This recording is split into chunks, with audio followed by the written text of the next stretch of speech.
সাদের হালুয়া বানাইল মোরে বৈরাগী, বুটের হালুয়া বানাইল মোরে ding ding ding ding ding ding ding ding ding ding. খেয়েছে খেয়েছে, আরে হালুয়াগুলো খেয়ে শেষ করে ফেলছে। একাই সব খাচ্ছিস? মেজো আছে, মেজোর বউ আছে, আমরা আছি। আরে ছাড় ছাড় ছাড় ছাড়। ও খাবে, ওকে খেতে দাও। ওই হালুয়া সস্তা, ওই হালুয়া ফালুয়া।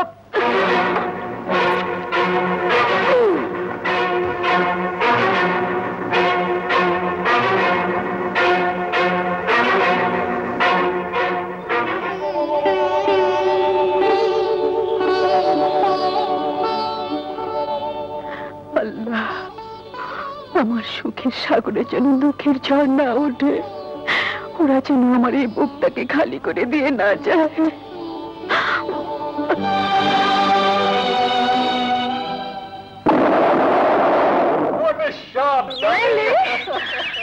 কবুতর কে মারলো? কে মারলো?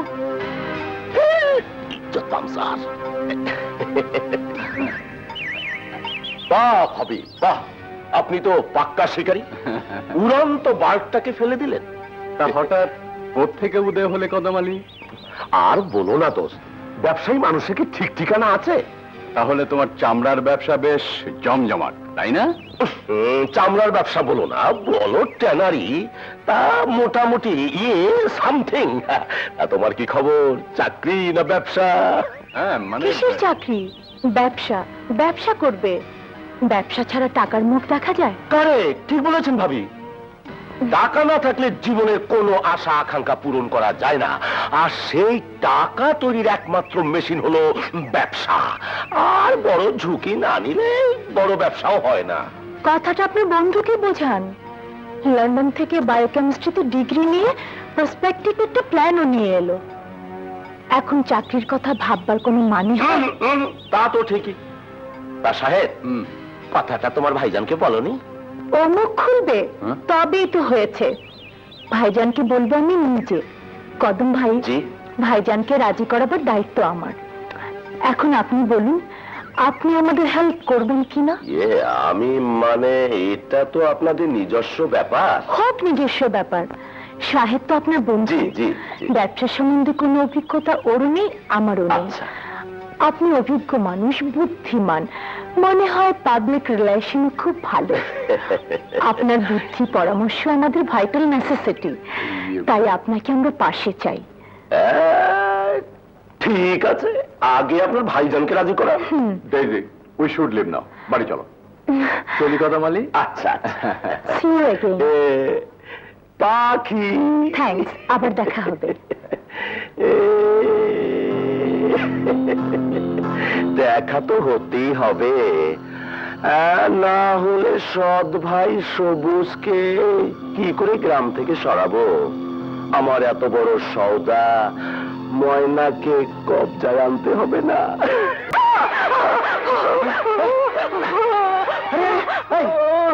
কি আছে? বিয়ে না রে, এখন না রে ময়না। কেন? আমার একটা স্বপ্ন আছে, এমন একটা কার্বোরেটর তৈরি করব যাতে তেলের খরচ অর্ধেক হয়ে যাবে। তাতে আমার কি? আরে বলে কি, তেলের খরচ কমে গেলে মাঠে মাঠে ট্রাক্টর চলবে অনেক। কেন?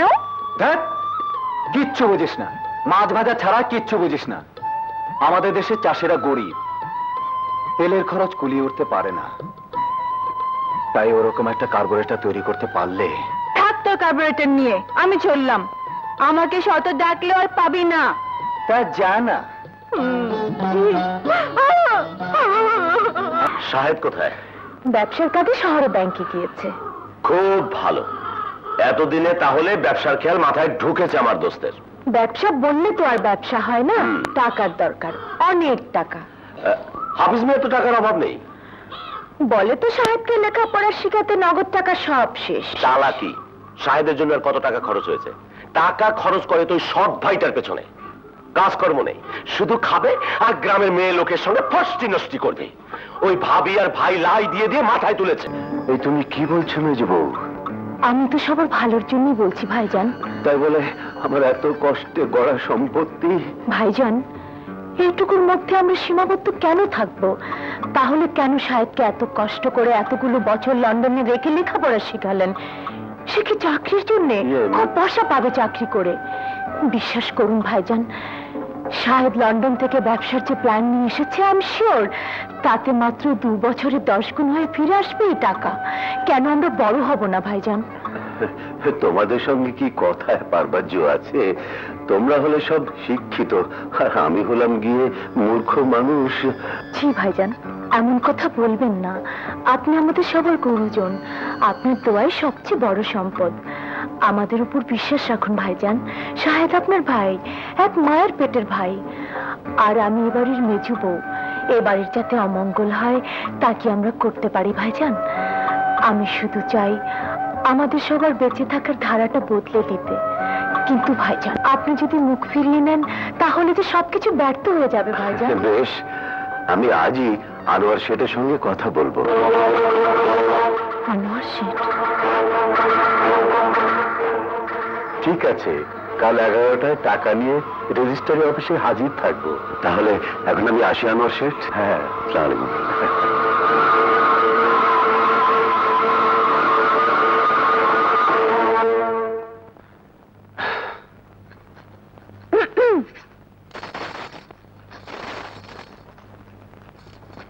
আরে আরে, করে কি? ছাড় এটা। আগে বল, কোনটা বড়, তোর এই লোহা লক্কর না ময়না? আহা, বলছে এটা ছাড়। না, বল। কি মুশকিল। আরে, ময়নার চেয়ে আমার বড় কিছু আছে নাকি? কতক্ষণ ধরে দাঁড়িয়ে আছি, চোখেই পড়ি না। আবার বলে ময়নার চেয়ে বড় কিছু আমার আছে নাকি? এই, এটা কি জানিস? জানি, আমার সতীন। হ্যাঁ? তুই ওই সতীনকে নিয়ে ঘর কর, আমি যাই।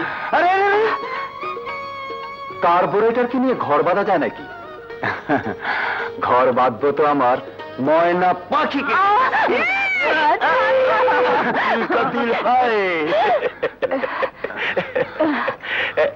ঘর বাঁধার স্বপ্ন দেখছো নাকি?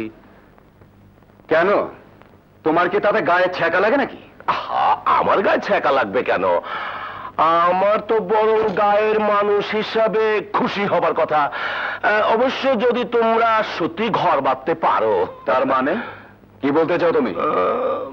বলছি তোমার ভাইজানের কথা। ভাইজান কি করেছে? ভাইজান, তোমার ভাইজান যে তোমাদের সমস্ত সম্পত্তি মার বসত বাড়িটাও বিক্রি করে দিচ্ছে আনোয়ার শেঠের কাছে। অসম্ভব, ভাইজান কিছুতে এই কাজ করতে পারে না। আরে, আমিও তো তাই অবাক হয়ে গেছি। অথচ দেখো, আজই দলিল পর্যন্ত রেজিস্ট্রি হয়ে যাচ্ছে। দলিল রেজিস্ট্রি হয়ে যাচ্ছে? হ্যাঁ, ভিটে বাড়ির দলিল। থাকার এই ভিটেটুকু রাখলে না? সবই যখন বেচে দিলাম, তখন এটা রেখে কি হবে? কাঁদছো কেন? বাবা যখন মারা যান, তখন ওই 6 বছরের মেজো আর 3 বছরের সবুজকে ছাড়া কি রেখে গিয়েছিলেন? এক করে জমিও তো ছিল না। এই ভিটোটুকু পর্যন্ত বাধা ছিল আনোয়ার শেঠের কাছে। তারপর তিল তিল করে কিভাবে এই সম্পত্তি আমি গড়েছি তা তো তুমি ভালো করেই জানো বড় বউ। এতদিন আমার হিসেবে আমি সব গড়েছি, আর যদি মেজো সব হিসেবে দায়িত্ব নিতে চায়, আরো বড় হবার জন্য সবকিছু ভেঙে গড়তে চায়, আমি কেন তাকে বঞ্চিত করব? সবুজের কথা একবারও ভাবলে না? সবুজকে এই সংসারের বাইরে মা দুটো হলেও বাপটা একটাই। সবুজের দায়িত্ব মেজরই। মেজো যদি কোনোদিন সে দায়িত্ব অস্বীকার করে? বড় বউ, মানুষকে অবিশ্বাস করে ঠকার চেয়ে বিশ্বাস করে ঠকা অনেক ভালো। আর মেজো তো আমারই ভাই, মায়ের পেটের ভাই। তুমি কিচ্ছু ভেবো না, চলি।